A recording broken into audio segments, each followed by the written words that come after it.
설교 본문을 함께 읽어보면서 말씀을 나누어 보도록 하겠습니다. 오늘은 지난주 주일에도 말씀드린 바와 마찬가지로 순종의 인물 시리즈로서의 오바댜라는 선지자의 글을 살펴보려고 합니다. 그 중에서도 오바댜 1장 21절을 설교 본문으로 삼아서 함께 살펴보면 좋겠습니다. 오바댜 1장 21절을 다 같이 한 목소리로 읽어보겠습니다.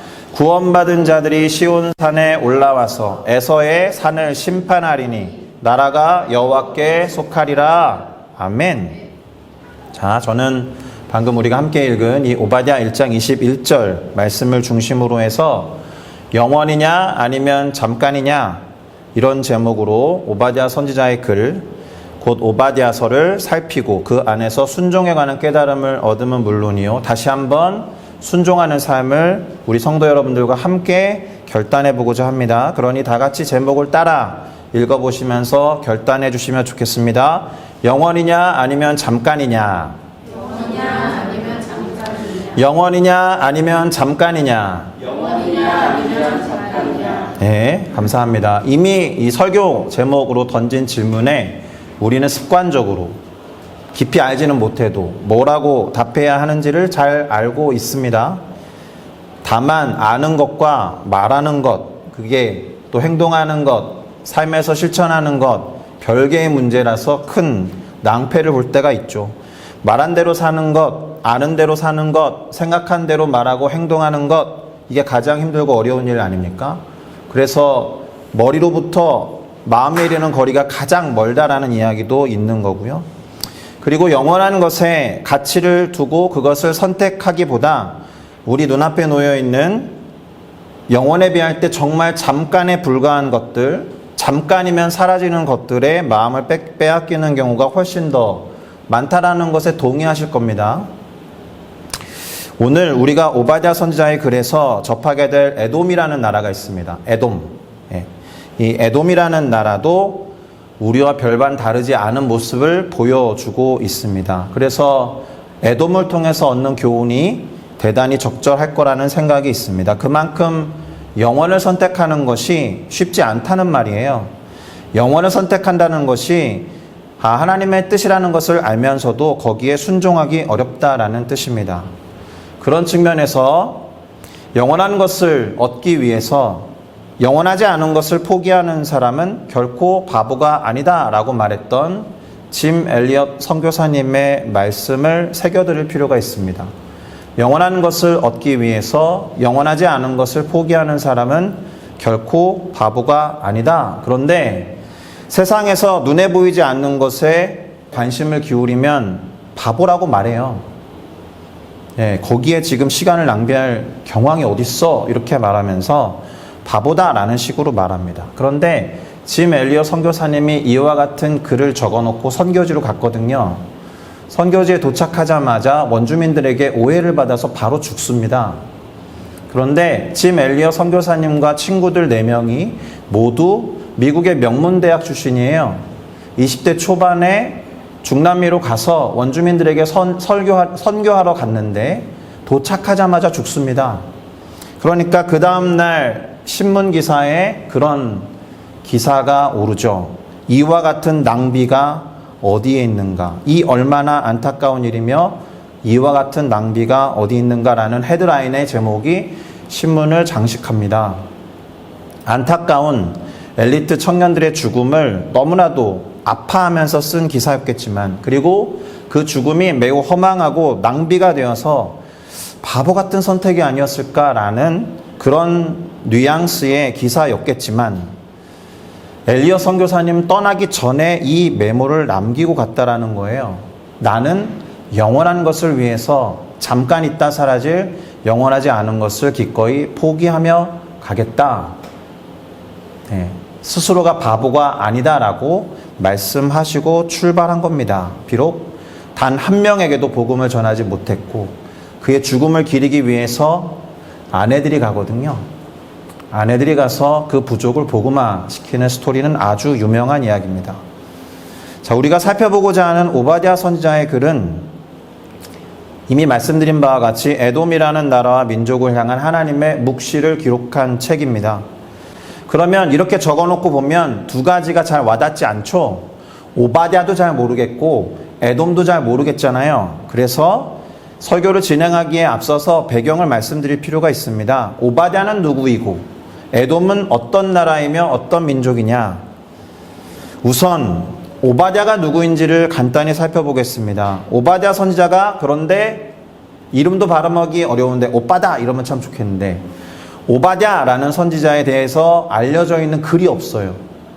오바댜 선지자가 쓴 오바댜서에도 오바댜가 계시를 기록했다 정도만 나오기 때문에, 게다가 구약 39권 중에서 이 오바댜서는 한 장짜리 책입니다.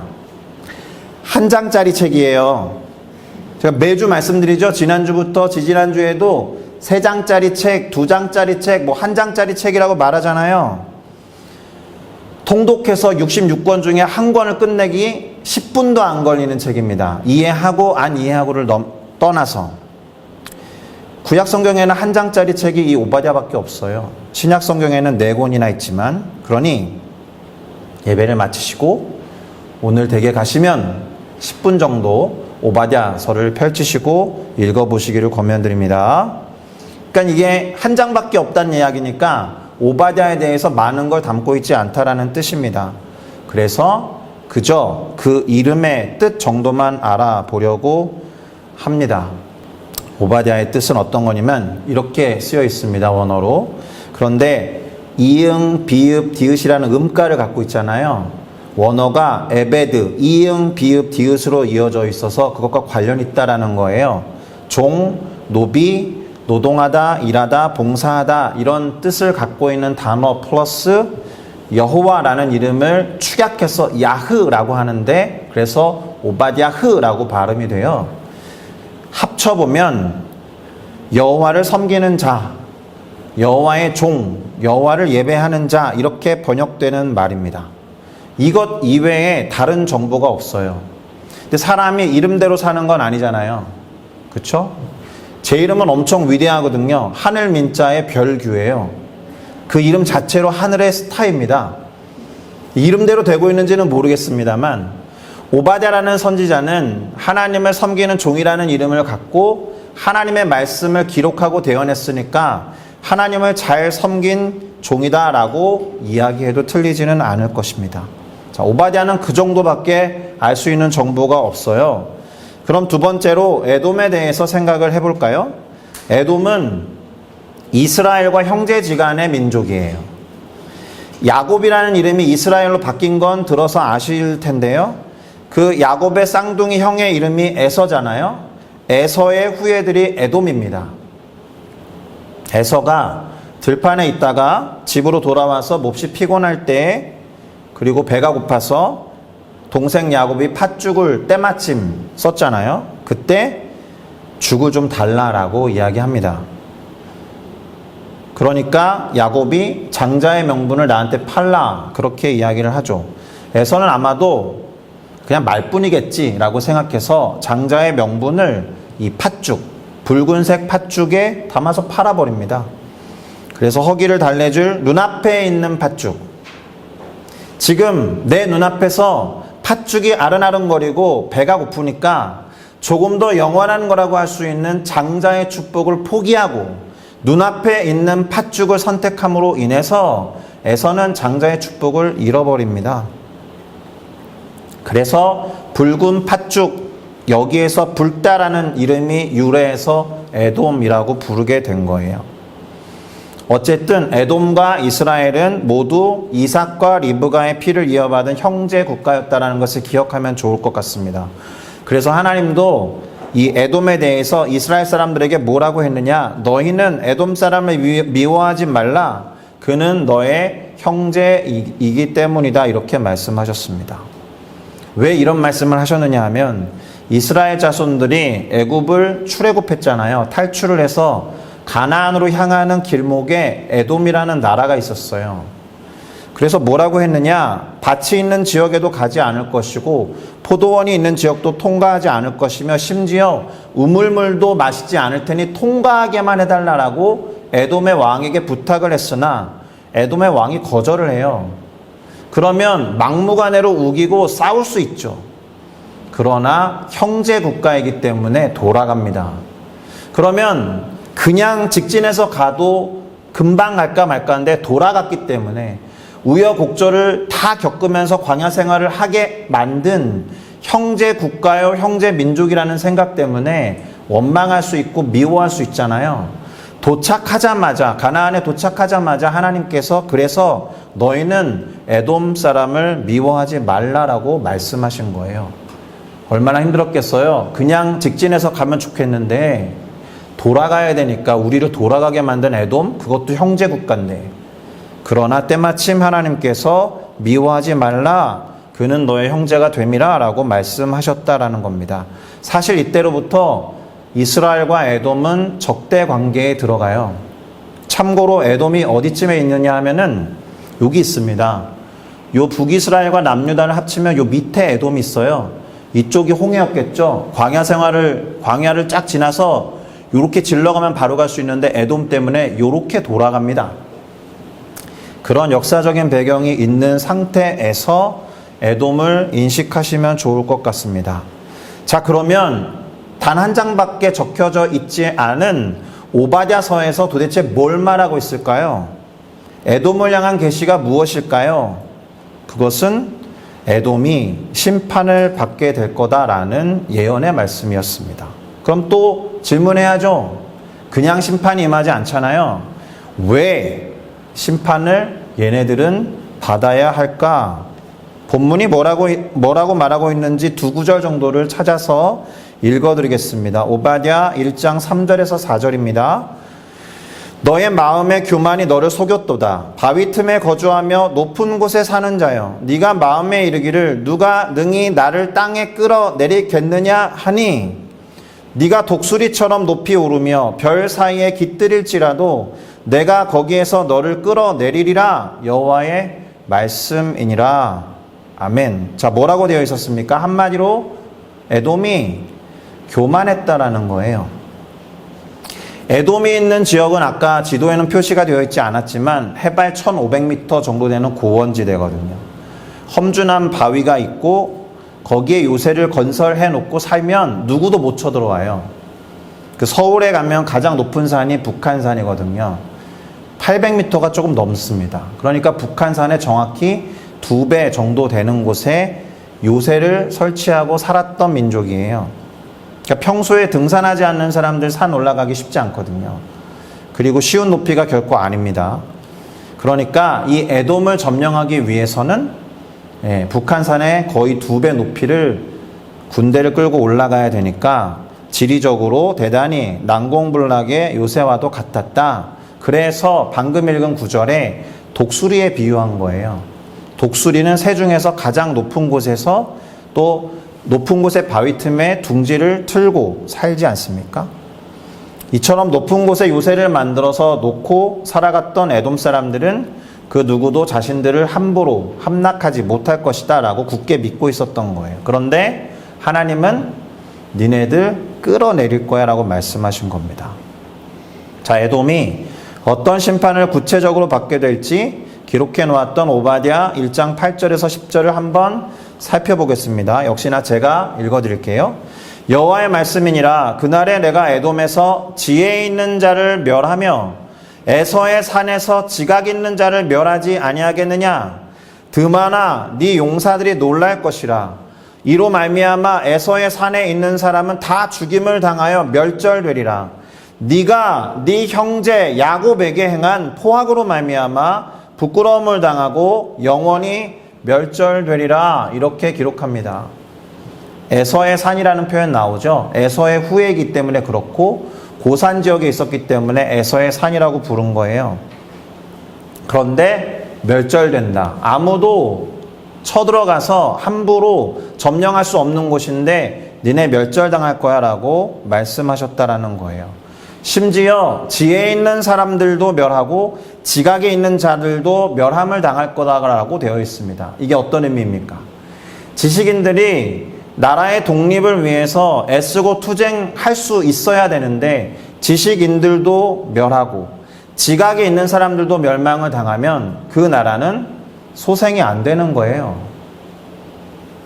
그래서 멸절이라는 표현을 쓴 것이고, 특별히 네가 형제 야곱 곧 이스라엘에게 행한 포악으로 말미암아라고 되어 있었다라는 겁니다. 이 구절에도 에돔이 야곱과 형제라는 것이 드러나면 물론이요, 이스라엘을 향해서 그들이 포악을 저질렀고 그것 때문에 심판을 받아 멸절당할 거다라는 걸 알 수 있습니다. 그리고 오늘 본문에는 그럼 에돔이 형제 야곱 곧 이스라엘 민족에게 어떤 일을 행했는지 구체적으로 나와 있어요. 거기까지 살펴보고 설교를 마무리할 테니 조금만 견뎌주시길 부탁드립니다. 오바댜 1장 11절에서 14절이 되겠습니다. 네가 멀리 섰던 날 곧 이방인이 그의 재물을 빼앗아가며 외국인이 그의 성문에 들어가서 예루살렘을 얻기 위하여 제비 뽑던 날에 너도 그들 중 한 사람 같았다. 여기서 멀리 섰던 날이라는 뜻은 이스라엘로부터 멀리 떨어져 있었다. 이스라엘 편을 들지 않고 멀리 있는 이방인의 편을 들었다라는 뜻입니다. 이 예루살렘이 BC 586년에 바벨론 제국에 의해서 함락당하고 멸망당하거든요. 그때 바벨론 제국 편을 든 거예요, 에돔이. 왜요? 바벨론이 초강대국이었으니까. 눈앞에 있는 걸 선택한 겁니다. 안 그러면 자기들도 망할 테니까. 그래서 마치 점령한 지역을 바벨론과 나눠 갔듯이 제비를 뽑는 것처럼 바벨론 군대와 유대 땅 지역을 서로 나누어서 약탈했다라는 거예요. 다음 구절 볼까요? 네가 형제의 날 곧 그 재앙의 날에 방관할 것이 아니며 유다 자손이 패망하는 날에 기뻐할 것이 아니며 그 고난의 날에 네가 입을 크게 벌릴 것이 아니며, 이렇게 아니며로 나와 있지만 사실은 서리법이에요. 그러면 안 됐어라는 뜻이거든요. 그러니까 네가 형제의 날 곧 그 재앙의 날에 방관했다. 유다 자손이 패망한 날에 네가 기뻐했다. 그 고난의 날에 네가 입을 크게 벌렸다라고 읽어야 한다라는 거예요. 여기서 입을 크게 벌렸다라는 건 정말 입을 크게 벌려서 개걸스럽게 웃었다라는 겁니다. 예루살렘의 멸망을 통쾌하게 여겼다. 쌤통이다. 고소한데 하고서 웃어 제꼈다라는 뜻입니다. 그 다음 구절. 나의 백성이 환난을 당하는 날에 네가 그 성문에 들어가지 않을 것이며 환난을 당하는 날에 네가 그 고난을 방관하지 않을 것이며 환난을 당하는 날에 네가 그 재물에 손을 대지 않을 것이며 내 거리에 서서 그 도망하는 자를 막지 않을 것이며 고난의 날에 그 남은 자를 원수에게 넘기지 않을 것이니라. 역시나 반대로 읽어야 되는 거예요, 문법적으로. 에돔은 예루살렘이 침략을 당할 때 들어가지 말아야 할 성문에 들어간 거고요. 고난을 덜어주지 않고 방관했다라는 거예요. 손대지 말아야 할 재물에 손을 댔고요. 심지어 도망가는 사람들을 막아서 도와주지는 못할 망정 도망가지 못하게 하고 바벨론 제국에 넘겨줬다. 에돔의 이런 만행을 하나님께서 결코 좌시하지 않고 심판하시고 징계하시기로 결단하신 겁니다. 왜요? 하나님께서 유다 백성을 사랑하셨는데 유다 백성이 우상을 숭배하니까 징계를 때리신 거거든요. 바벨론 제국을 이용해서. 그렇다라고 해서 바벨론을 제외한 주변 다른 나라들, 곧 에돔과 같은 다른 나라들로부터 당신의 백성이 함부로 역임을 당하는 것을 원치 않으셨다라는 겁니다. 바로 이와 같은 이유로 에돔은 심판을 받아서 멸절하게 될 거다. 이게 오바댜 1장 1절부터 21절 딱 한 장의 내용입니다. 그런데 에돔과는 반대로 하나님이 선택하신 백성들, 야곱의 족속은 구원을 받을 것이고 그들의 기업, 그러니까 하나님이 허락하신 유업을 누리게 될 거다라고 말씀하셨습니다. 나머지 부분에서 오바댜 1장 17절에서 18절인데요. 제가 역시나 읽겠습니다. 오직 시온 산에서 피할 자가 있으리니 그 산이 거룩할 것이요 야곱 족속은 자기 기업을 누릴 것이며 야곱 족속은 불이 될 것이며 요셉 족속은 불꽃이 될 것이요 에서 족속은 지푸라기가 될 것이라. 그들이 그들을 위해서 붙어서 그들을 불사를 것인즉 에서 족속에 남은 자가 없으리니 여호와께서 말씀하셨습니다. 잘 보세요. 에돔이 보기에 야곱은 망하고 있어요. 바벨론의 침공을 받아서 끌려간단 말이에요. 이제 유다는 끝이 났다. 잘됐다. 쌤통이다. 이렇게 말하고 있었는데, 그래서 침략자 바벨론의 편에 서서 똑같이 야곱의 족속 이스라엘과 유다 왕국을 짓밟고 약탈했는데, 궁극적으로는 결국 불의 타제가 되는 것은 자신들이 될 거다라는 거예요. 에서의 후예들 곧 에돔이 그렇게 될 거다. 반면에 야곱의 후예들 이스라엘은 다시 회복될 것이다. 왜요? 여호와 하나님의 말씀이시니까. 지금까지가 오바댜서의 내용이 되겠습니다. 한 장짜리 본문이고 21절까지 밖에 없다라고 두 번, 세 번 말씀드립니다. 시간이 된다면, 아니요, 시간을 내서. 그런 말 싫어하거든요. 시간 나면 볼게, 시간 나면 만나러 갈게가 아니고요. 중요한 사람이면 시간을 내서 갈게, 시간을 내서 만나러 갈게라고 하셔야죠. 성경을 시간을 내서 꼭 읽어보시긴 바랍니다. 이제 마무리하겠습니다. 사실 오늘 본문 오바댜 1장을 한마디로 요약을 한다면 시온산과 에서의 산의 대조예요. 시온산은 예루살렘 성이 있었던 산을 말합니다. 이 산도 제법 높아요. 반대로 에서의 산은 에돔 민족을 의미합니다. 이미 말씀드렸듯이 해발 1500m의 산지를 이루어서 난공불락의 요새로 생각되던 곳입니다. 높아지고 교만해지기 딱 좋았다.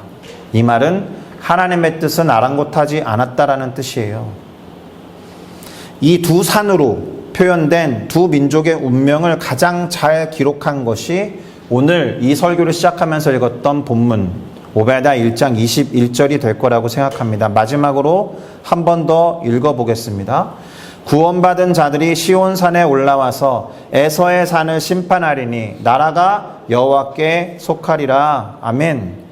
야곱의 후예들은 비록 당시에는 바벨론 때문에 징계를 받아서 어려움에 처해 있는 것처럼 보여도 영원히 하나님의 나라가 되어 하나님께 속하여서 하나님의 언약 백성으로 살아간다는 것이고, 안타깝게도 에서의 후예들은 당시에 눈앞에 보이는 초강대국 바벨론 제국에 부역하며 형제 민족이자 국가였던 유다 왕국을 괴롭게 함으로 인해 심판을 받고 멸절한다라는 겁니다. 오늘날 에돔이라고 부르는 나라는 존재하지 않아요. 오늘날 유대인들과 이스라엘이라는 나라는 존재합니다. 그 이유가 여기에 있는 것이죠. 오바댜 선지자를 통해 하신 하나님의 말씀이 지금 이 세대를 살아가는 지금까지도 성취되어 있다라는 겁니다. 정리하겠습니다. 오늘은 순종의 인물 시리즈로서 에돔을 향한 하나님의 예언을 선포했던 오바댜의 이야기였습니다. 그렇다라고 해서 오바댜의 순종에 관한 이야기를 할 수는 없었어요. 왜요? 그 분량이 없으니까. 오히려 오바댜 선지자가 말했던 에돔을 향한 하나님의 심판 예고를 통해서 에돔이 잘못한 것을 살펴보고 반면 교사로 삼는 작업을 해본 겁니다.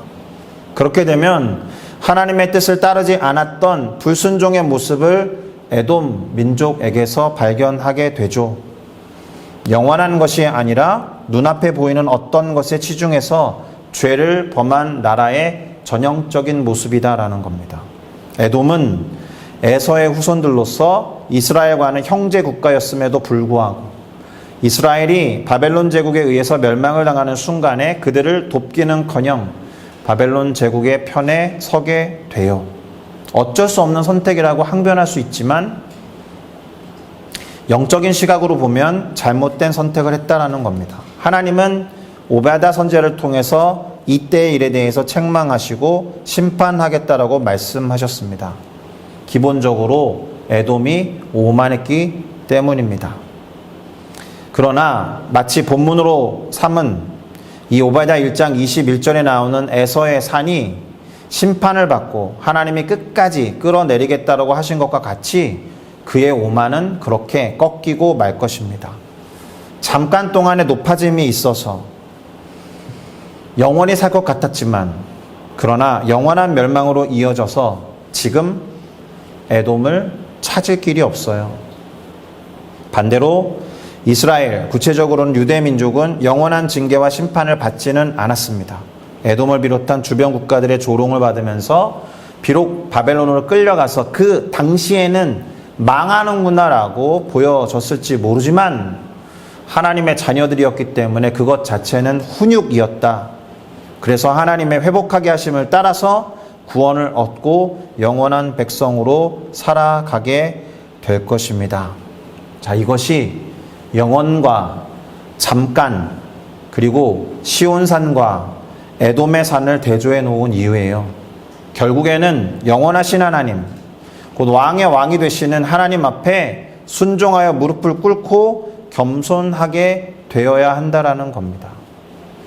이 사실을 직시하시고 하나님의 뜻에 순종하며 말씀을 따르는 삶을 영원히 사는 것이 중요할 거예요.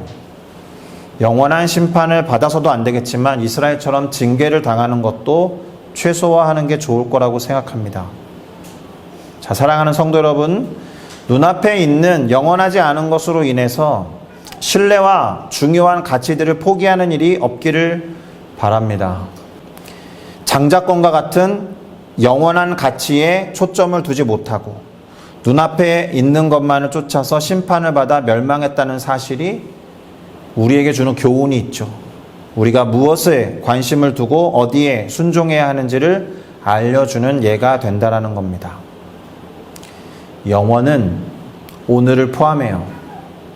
어차피 무한정 영원이니까 오늘 잠깐의 쾌락을 누려도 되겠지라고 생각하시면 오산이다라는 거예요. 영원히 영원이겠지만 내일 당장 오늘 이후에 어떤 일이 벌어질지 아무도 모르기 때문에 영원한 가치를 따라 살아가는 영생하는 우리들이 되기를 예수 그리스도의 이름으로 축복합니다.